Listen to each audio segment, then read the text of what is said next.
বসন কহ কহ হরিকথা অমৃত বসন বর্মাস্ত্র সন্ধানে যবে ধনী মহাবীর উত্তরার গর্বে জীব নষ্ট করে ধীর হেরিয়া বিপদ সেই যাদব নন্দন উত্তরার গর্ব তিনি করেন রক্ষণ সেই গর্বে পরীক্ষিত কেমনে জন্মিল জন্মিয়া ভুবনে সেয় কি কার্য করিল কেমনে বা হইল বল তাহার নিদন কি গতি বা পরলোকে পায় সেই অজন শুনিবার সেই কথা বড়ই অবিলাস অনুগ্রহ করি সুত করহ প্রকাশ শুনিলাম শুকদেব পরীক্ষিত পতি জ্ঞান উপদেশ দেন হয় স্থিরমতি সেই হেতু তার কথা শুনিতে বাসনা কহ কহ মুনি বর পুরা ও কামনা সুত কয়ে শুন শুন বিগুর নন্দন অতঃপর হরিকথা মানস মোহন আরোহিয়া যুধিষ্ঠির রাজসিংহাসনে হৃদয় সতত জাগে শ্রীকৃষ্ণ দর্শনে কৃষ্ণপতি মম রাখি কৃষ্ণপতি মন রাখি ধর্ম মহাবীর শাসন করেন রাজা পিতা সমধীর সন্তুষ্ট হইল প্রজা তাহার শাসনে সকলে গাহিল গীত আনন্দিত মনে অসহ্য যজ্ঞের বলে পড়িল ভুবন গাহিল তাহার কথা স্বর্গে দেবগণ একে তো অসহ্য লোভী ধর্ম মহাবীর নাহি মজিলেন তাহে সদা ধর্ম স্থির একদিকে রাজা করে রাজ্যের শাসন আর ওদিকে হরিপদে সদাই তার মন মানে যুধিষ্ঠির মহারাজারে যে রাজ্য দিছে সিংহাসনে বসে তখন যুধিষ্ঠির মহারাজা ভগবানের শ্রীকৃষ্ণের প্রতি মন রাখি এই রাজ্য পরিচালনা করতেছে প্রজার করে পালন করতে আছে একদিকে প্রজা পালনের দিকে মন আর দিকে হরিপদে তার সদা সর্বদা মন শ্রীকৃষ্ণের প্রতি তার মন সারাক্ষণ শ্রীকৃষ্ণ কথা চিন্তা করে ক্ষুদিত কাতর মন নন অন্যের কারণ মাল্য বা চন্দন তার নাহি প্রয়োজন হরে কৃষ্ণ মানে তার ক্ষুদালয় কোনো চিন্তা নাই তালাতে যুধিষ্ঠির মহারাজে মানুষের মালা চন্দন দি একটু আনন্দ দিব বা তাদের একটু সম্বোধনা যাবে এটারও কোনো তার প্রয়োজন মনে করে না এর মতে প্রচার করে আদর যত্ন করতে আছে প্রচার করে শাসন করতে আছে শাসন করি সুন্দরভাবে রাজ্য পরিচালনা করে আর শ্রীকৃষ্ণের চরণে তার দিবানিশি মন তেমনি ধর্মের নিরে যেই জনমগণ তার কি ভালো লাগে বসন ভূষণ যার কৃষ্ণের প্রতি মন যার হরিকতার দিকে মন তার কোনো সাজগোজ সুন্দর কাপড় পরন ভালো খাওয়া এগুলা তার কিছুই তার ভালো লাগে না সুত বলে অবদান কর মুনিগণ পরীক্ষিত জন্ম কথা করহ শ্রবণ ধনির বর্মাস্ত্র বলে গর্বে পরীক্ষিত দাহন যাতনা দহে না হয় অসম্বিত যাতনায় যুগ বলে স্থির করি মন হেরিলে নয় এক মুক্তি অতি বিমোহন কিবা সে মোহন রূপ নয়ন রঞ্জন তড়িত মণ্ডিত হেন শোভে নবগণ স্বর্ণের কিরীটি শোভে শ্যামশির পরি নীলবর্ণ ফিতবাস আহা মরি মরি আজানম্বিত বাহু সতত লম্বিত কাঞ্চন কুণ্ডল কর্ণে সদায় কম্পিত ধনির কারণে ক্রোধ হয়ে প্রকাশিত নীলপদ্ম সময় আঁকি রক্তিমা রঞ্চিত উল্কাদণ্ড সমগদা হস্তে সুশোভিত যেন শত সূর্য তথা হলো প্রকাশিত কুয়াশায় দিবাকর কিরণের বলে যেমনই বিনাশ করে আপন কুশলে গদায় বর্মাস্ত্র তথা করে নিবারণ সম্বরেণ সেই মুক্তি নিজে নারায়ণ গর্ব মাঝে পরীক্ষিত লভিলেন জ্ঞান নারায়ণে হেরিলেন সেই মতিমান অতপর শুভ গ্রহ আকাশ ভুবন শুভ লগ্নে জন্মিলেন পাণ্ডব নন্দন। যখন ধনির পুত্র অশ্বত্থমা যখন ব্রহ্মাস্ত্র চাইছে মানে পাণ্ডবের বংশজন তিনি বংশ করিয়ে লাইব। একে তো নিচে ফাঁসলার মাথা, এখন উত্তরার গর্ভে অভিমন্যুর ঘরে উত্তরার গর্ভে পরীক্ষিত মহারাজ, তখন উত্তরার গর্ভের মধ্যে ব্রহ্মাস্ত্র ছাড়ি দিছে। তখন স্বয়ং গোবিন্দ গর্ভের মধ্যে প্রবেশ করি এই ব্রহ্মাস্ত্র তুন পরীক্ষিতের রক্ষা করছে। তখন এই পরীক্ষিত মহারাজ মাতৃগর্ভে থাকি শ্রীকৃষ্ণের সমস্ত রূপ, সমস্ত গুণ কীর্তি সব দর্শন করতে আছে, সব কিছু শ্রবণ করতে আছে। এই গর্ভে থাকিয়ে পরম বৈষ্ণব। এই কারণে বলছে গর্ভ মাঝে পরীক্ষিত লোভিলেন জ্ঞান, নারায়ণে হেরিলেন সেই মতিমান। অতপর শুভ গ্রহ আকাশ ভুবন, শুভ লগ্নে জন্মিলেন পাণ্ডুর নন্দন। দ্বিতীয় পাণ্ডব সম তাহার প্রভাব, সূর্য সম রশ্মি যেন সে দেহের অভাব। জন্মিল সপুত্র শুনি ধর্ম মহারাজ, কৃপায় আদি আনিলেন ব্রাহ্মণ সমাজ।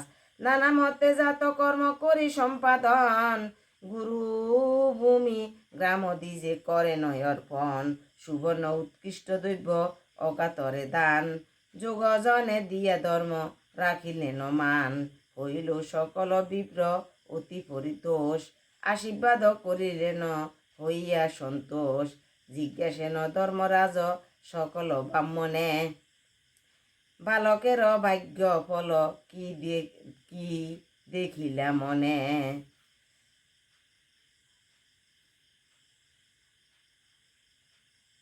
বুঝিয়া রাজার বাণী উত্তরে ব্রাহ্মণ, শুনো বালকের ভাগ্য হে ধর্মরাজন।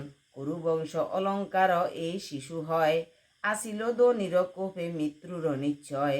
সর্বশক্তিমান হরি দিয়া করি এ তবে, রাখিলা ইহারে তেই প্রকাশিত ভবে।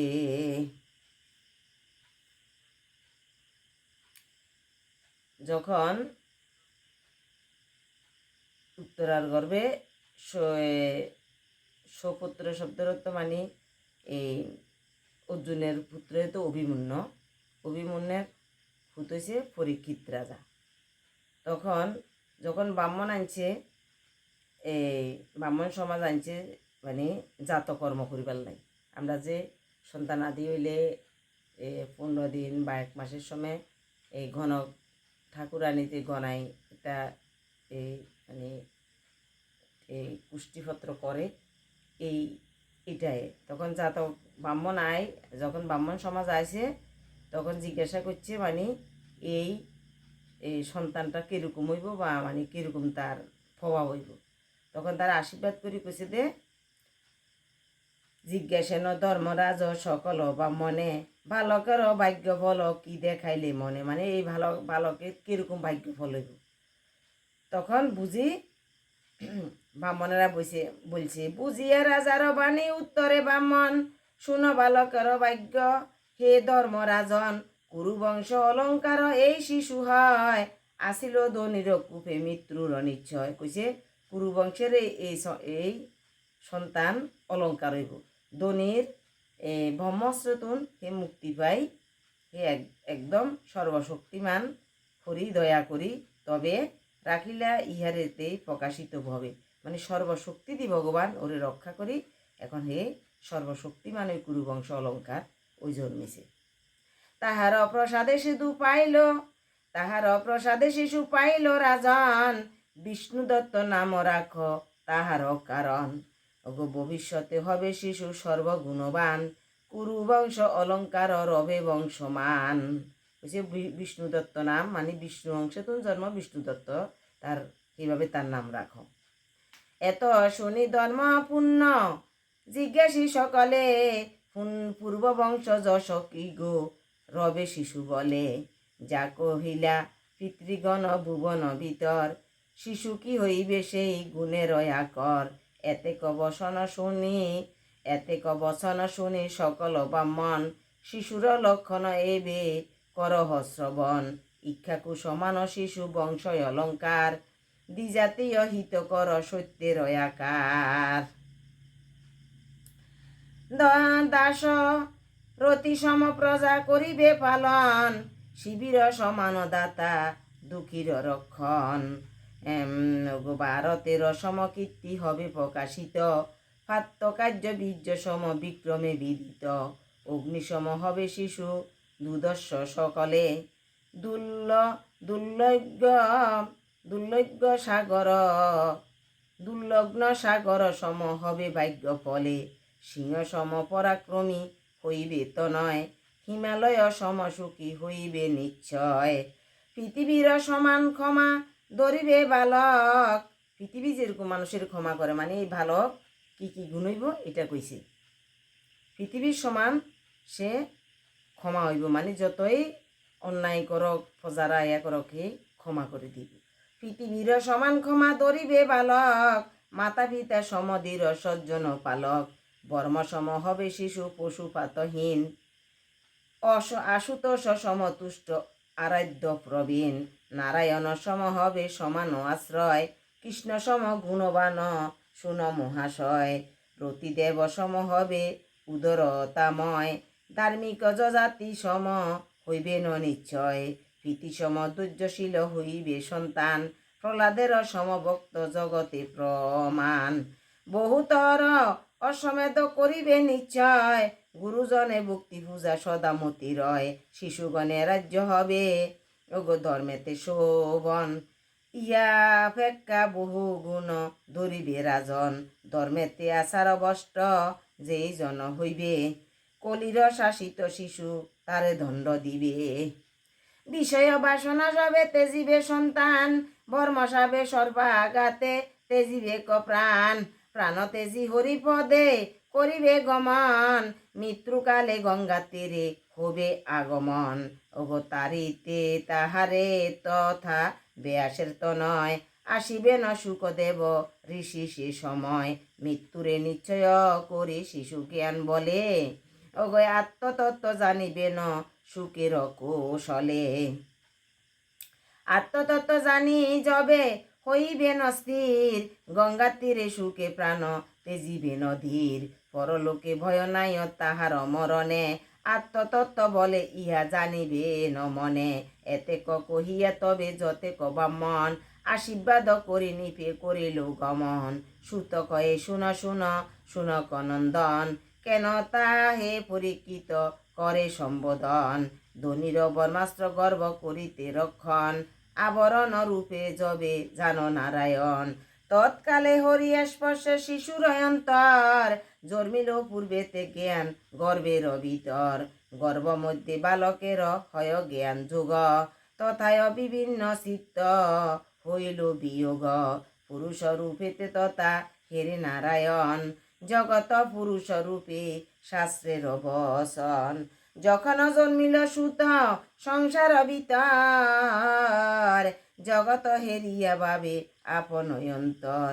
এই বুঝি সেই মুক্তি যাহেরি নয়নে, জগতের জীবযুক্ত সেই নারায়ণে। ভাবিয়া পুরুষ রূপ সেই নারায়ণ, শৈশব পরীক্ষা লাগি মজে তার মন। সেই হেতু পরীক্ষিত নাম তার হইল, হরিপদে মতি তার সদায় রহিল। চন্দ্রের সমান শিশু হইল বর্ধন, অতিরূপবান সেই মানস মোহন। বাল্যকালে হরির নাম বুঝিয়া মানসে, জ্ঞান বলে তুষ্ট সবে করে ন হরিষে।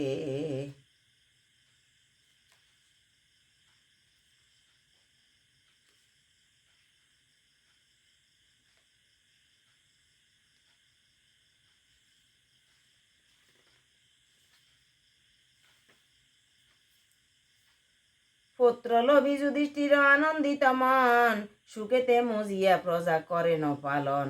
অল্প কর প্রজা স্থানে করিয়া গ্রহণ, অতি সুখে ধর্মরাজ কাটানো জীবন।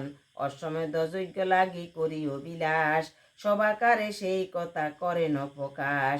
ধর্মরাজে তবে কৃষ্ণ করে নিমন্ত্রণ, অশ্বমেধ লাগি তারে করে আনয়ন। শ্রীকৃষ্ণ আসিয়া ধর্মে দেন উপদেশ, পাঠাইতে ভ্রাতাগণে উত্তর উপদেশ।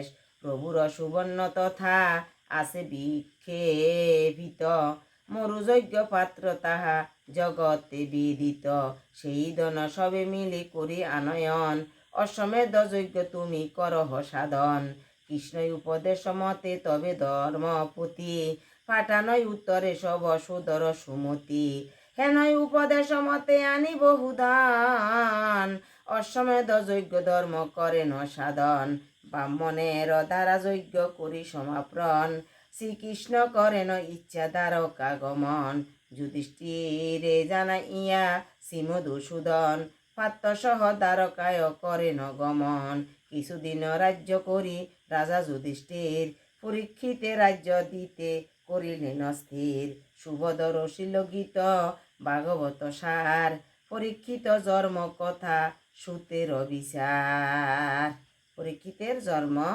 বিবরণ সমাপ্ত।